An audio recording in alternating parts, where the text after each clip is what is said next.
Hello all the students.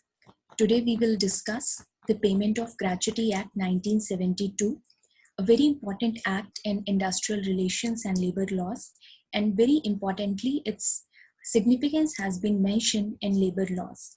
Like other acts, this is one of the act which provide financial security to the employees. So let's start it.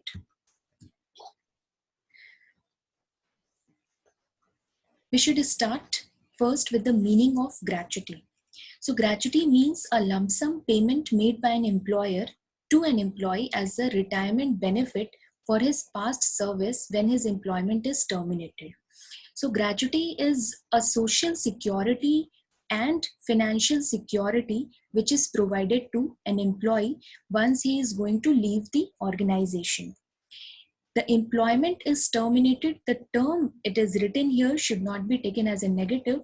The service of the employee is terminated maybe because of he has resigned from the organization, or he has completed certain years of age that now he is at his retirement age. He has got some another job offer, or maybe some employer because of some reason has terminated the employee from the organization.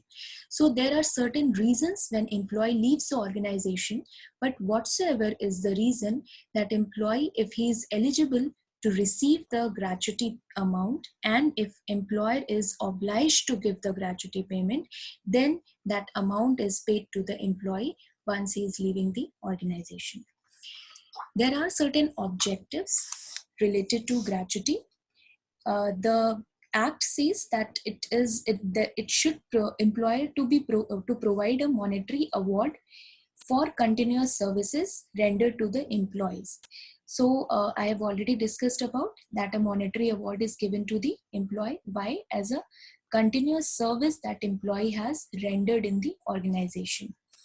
Also, if employee comes under the factories, oil fields, mines, plantations, railway companies, shops, or other establishment, that employee is eligible to receive the amount. The termination may be because of, I have already discussed, superannuation, that is he has reached to his retirement age because of old age, or he has resigned from the organization. He might has dead, the employee is dead, or he has to leave the organization because of disablement. So these may be certain reasons why an employee is leaving the organization, but the amount of gratuity would be paid to him if he is eligible to receive the same. So simply, this is financial security given to the employee for the services that he has rendered in the organization, but the service should be the continuous one. Again, I am repeating why continuous. I am saying that it's not that if today an employee has joined the organization and he has taken a long gap of around 6 or 7 months, and then he is asking after 5 years for the retirement benefit, that is gratuity payment.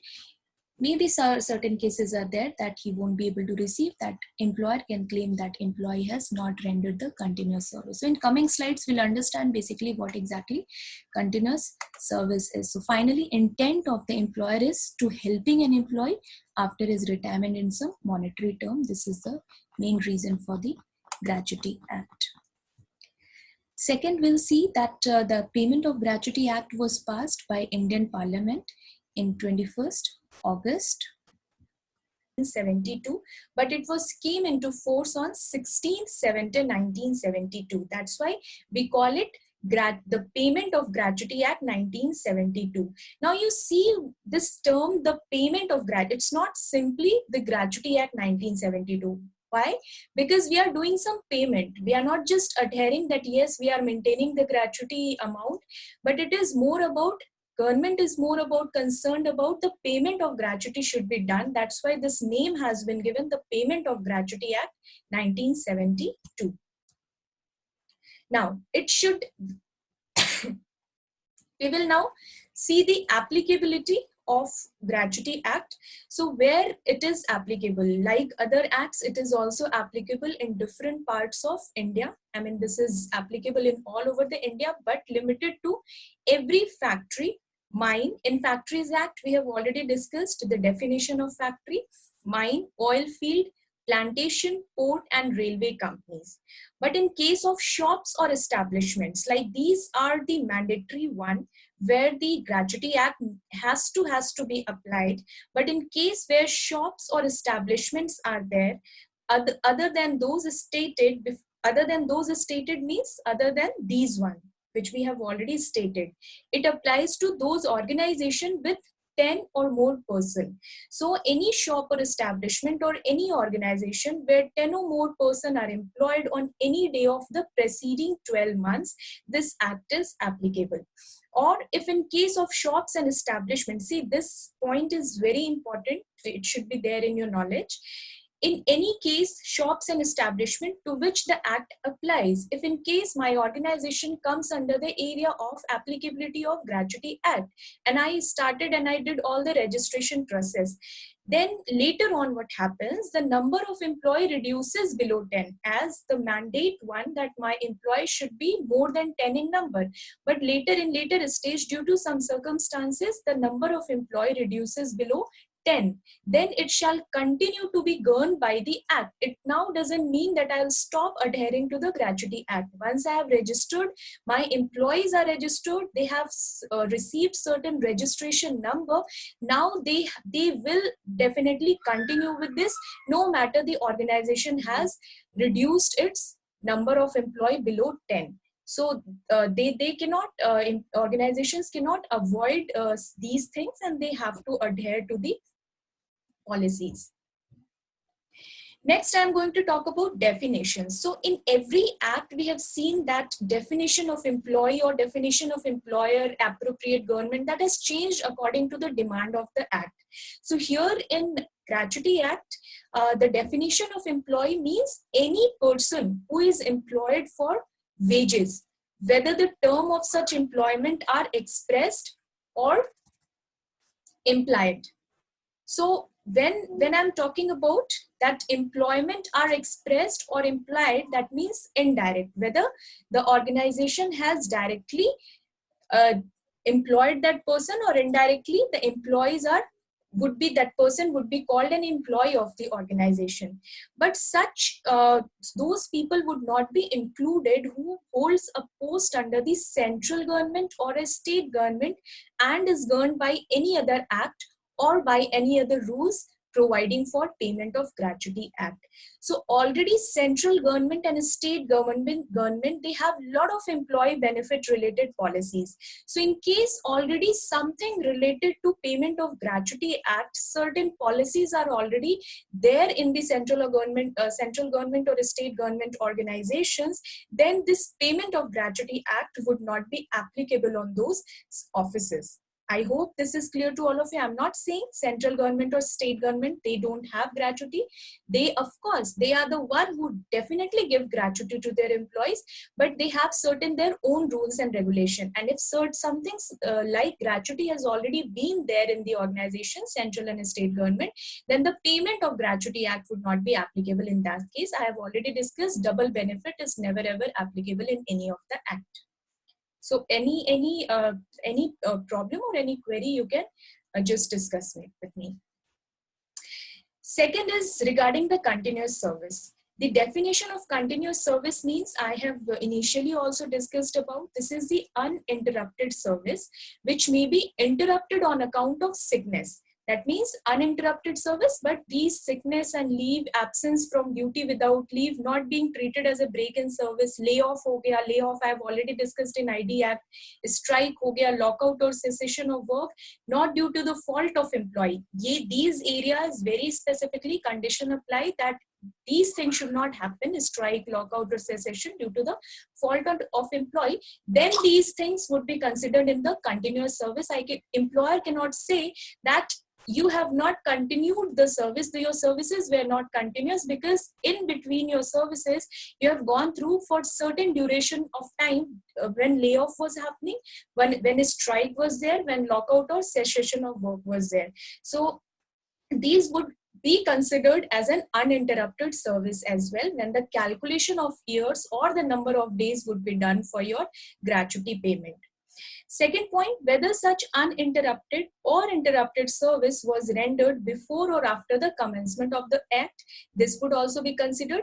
If the interruption is of 6 months or 1 year, in case I see that there is an interruption of service, that means my employee is not working in my organization, or he is not doing the task which I have given to him. Till what time, till what extent, 6 months or 1 year, then the employee is not entitled to gratuity benefits. That means you cannot go beyond 6 months or 1 year. In case you go beyond this duration, this would be called the interruption during your services, and you are not entitled to the gratuity benefit. So very simply, he should have worked for at least 190 days in mine or coal field like establishment, and 240 days in other areas. So I would like to simply show you this figure, that in case certain organizations and nature of the job is different in different area. So if in case I am talking about mines में दो तरह के areas, दो तरह का duration consider किया जाता है, 1 year का and 6 months का. So for a period of 1 year, 190 days, if the employee was employed below the ground in a mine, that means 190 days below the ground in a mine, that would be considered for a period of 1 year.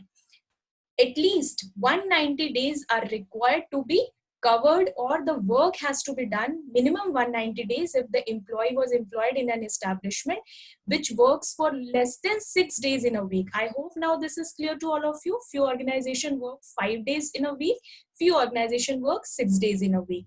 So in one night, at least 190 days that person should have completed in 1 year.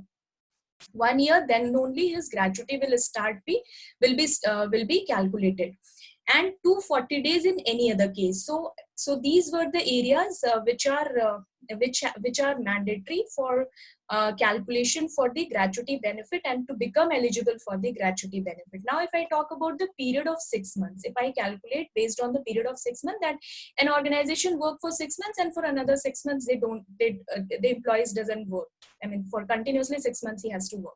So 95 days if the employee was employed below the ground in a mine. Again 95 days if the employee was employed in an establishment which worked for less than 6 days in a week, and 120 days in any other case. So दो period इन्होंने consider किया हुआ है, 1 year and 6 months का.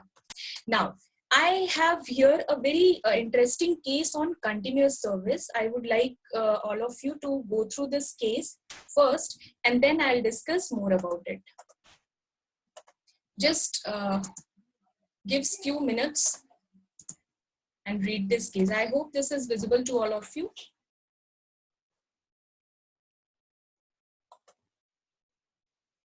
Okay. So if we see this case, then we'll see that there was a question arose before the Supreme Court of India that whether the services provided by the employees were regularized or not, and whether they are entitled to gratuity amount or not in the case. Like, see, what's the meaning of regularization? That means the employee is working in my organization as a permanent employee, or he was a daily wage worker or on a contract basis.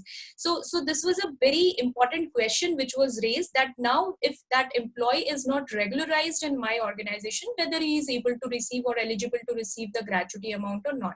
The appellant employee had in all rendered 25 years and 3 months of services. All in all, he had rendered 25 years plus 3 months of service, wherein 22 years and 1 month as daily wager, and only 3 years and 2 months as a regular work charge. So 22 years, 1 month, he was not the permanent employee, but after that he was regularized in the organization, and then he worked for 3 years and 2 months as a regular work.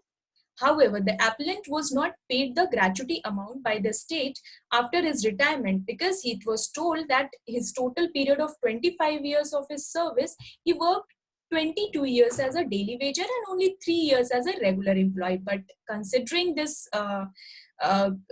case such a very, very important and very crucial that employee has already worked so many years for this organization itself, not for any other organization, but he has rendered all his services to the organization, and later stage his services were regularized. So why he was not regularized earlier itself?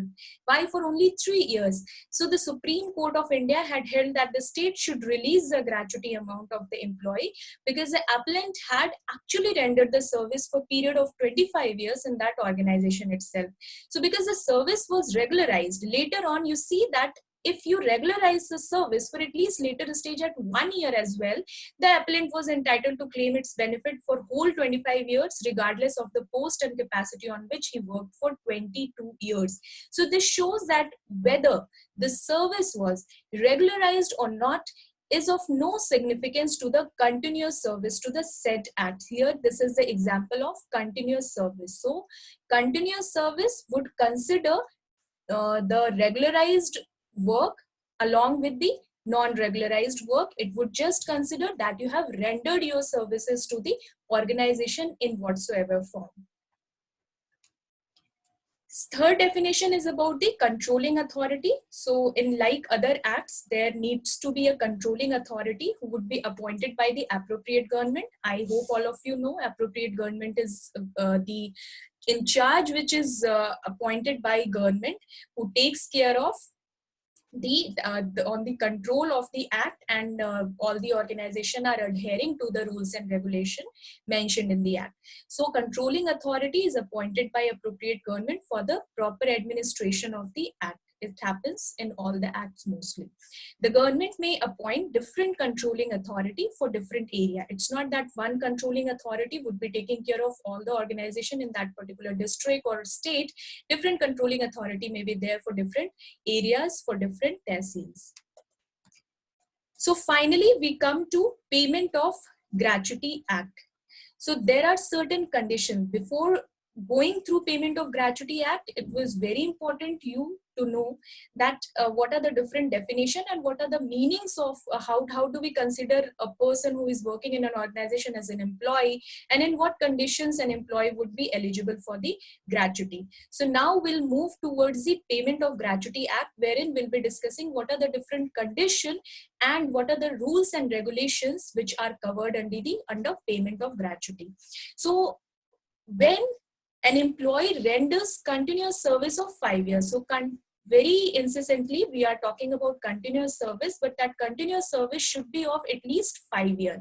Then only that person is eligible to receive the gratuity payment, but not necessary in case of death or disablement. In case of death or disablement, अगर 5 साल से पहले ही आपका death या disablement हो गया, then it's not necessary that you should have completed the 5 years of service. You will receive before 5 years of service itself the gratuity amount. We'll be discussing on this later on as well. In case of death, the amount shall be paid to nominee or legal heir. Whosoever you have nominated, the employee has nominated, he will receive the amount.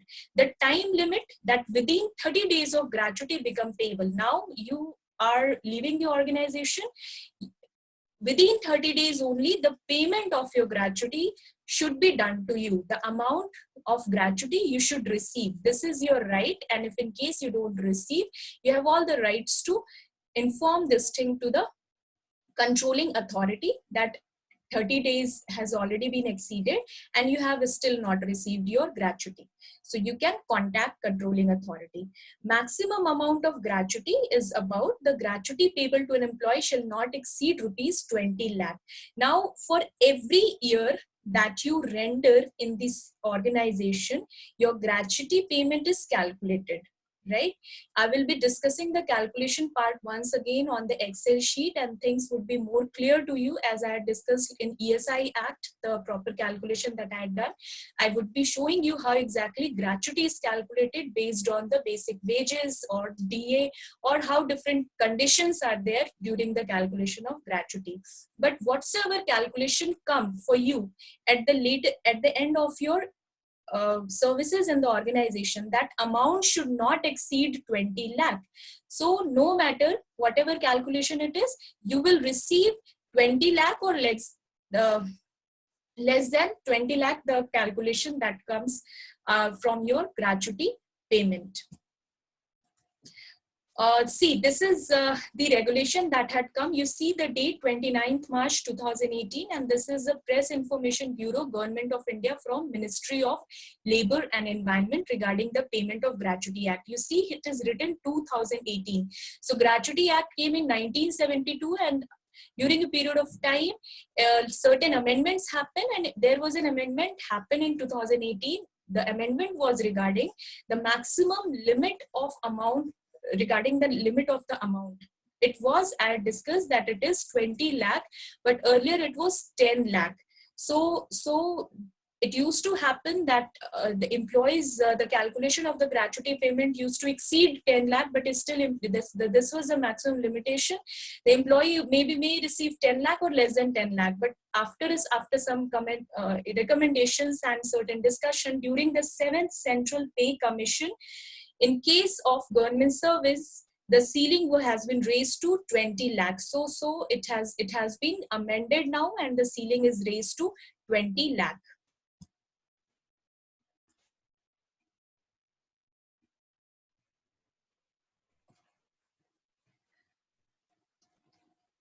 Now, second very important part, I had discussed this thing in ESI Act as well. An employee holds a right to receive a gratuity for services rendered. However, this right of employee can be curtailed in two conditions. All of employees know, all of the organizations knows that this is a right of employee to receive the Gratuity Act, but it is not obligation on the employer that if in case employees has met some accident and has become disabled now because of some injuries, then it's obligation for the employer to pay the Gratuity Act. No. So there are certain conditions which have been applied, that if the termination has happened because of your indisciplinary act and due to some willful omission or negligence causing loss or damage or destruction of the company belonging to the employer, and now you are terminated, you cannot ask for the gratuity payment. See here, you see I have many times talked about regarding if you are working in some hazardous area and you are supposed to wear the proper uniform, helmets, glasses, goggles, then you are supposed to adhere to these uniforms and requirements. And if you are not, and in that case you have not taken these preventive measures and precautionary actions, and still you met some accident, there are chances that employer may say that he was not in proper uniform, he will not receive. The later on, maybe due to some discussions or on some humanity background, the gratuity payment would be done, but employer can deny for giving this and showing certain proof, or employee has gone through some indiscipline and some willful misbehavior he has done, and then employer thinks that this is not right person, an employee should be there in my organization, and he is terminated from his services. So lot of reasons may be there for the service termination, and this become very difficult for the controlling authority and the labor courts as well to come to the decision, because a lot of proofs are given by employer, and employee also try to give a lot of proofs that he did not do any disorder conduct in the organization. So this condition is properly mentioned in Gratuity Act, that gives certain breathing space to employer also, that it's not mandatory every time that in whatsoever is the case, employer has to pay the Gratuity Act, gratuity payment. So another point is there is a provision for compulsory insurance. Compulsory insurance, that under section 4A, it's mandatory where number of employee is more than 500.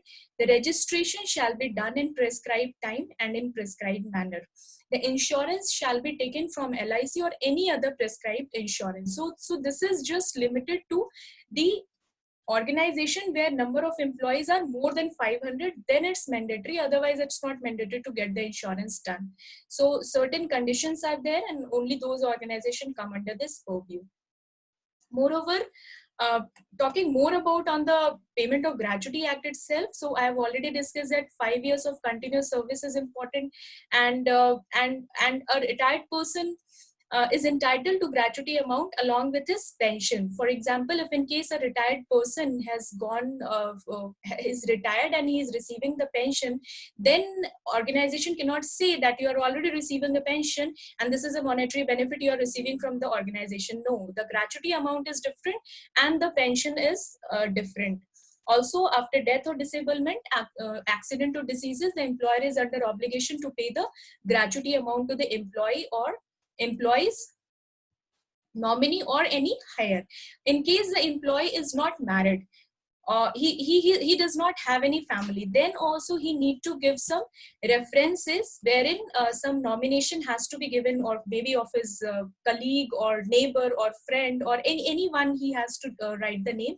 And in case that name is changed later on, he is a family person and he wants to change the name, that the provision of changing the name is also there. So once an employee has completed 1 year of his service in the organization, that employee has to fill the form 5. So every employee who has completed 1 year of service needs to prescribe for the name or names of the nominee on form 5.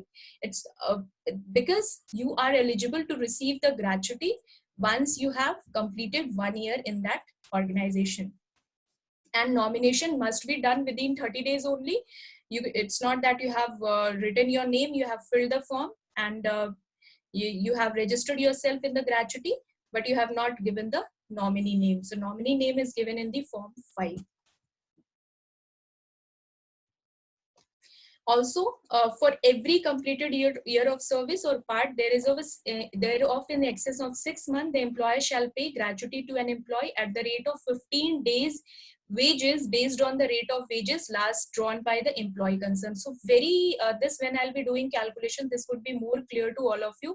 So very interesting part is this, that your gratuity is calculated not as the based of the salary which you had 15 years ago, or for every year salary what you were receiving, for every month you were receiving, based on that wage it is not calculated. Based on the current wage your gratuity is calculated. So in case when you joined, your wage was just 20,000, and after 12 years of service or 10 or 7 years of service, your wage is around 50,000. So your gratuity would be calculated on 50,000 wage only, not based on the 15,000 or the promotion or increment that you had received during the period of your employment. So this is very interesting and very beneficial part for the employee side as well. So I think we are done for the day, and next I'll be discussing we'll be discussing about the calculation part of the Gratuity Act, and one case also I'll be discussing how gratuity was not properly calculated. An employee claimed that my gratuity amount should have been something else, and where the judgment went towards employee or employer, will be seeing that. So this is what we understood, the introduction of the gratuity and the eligibility condition for the gratuity part.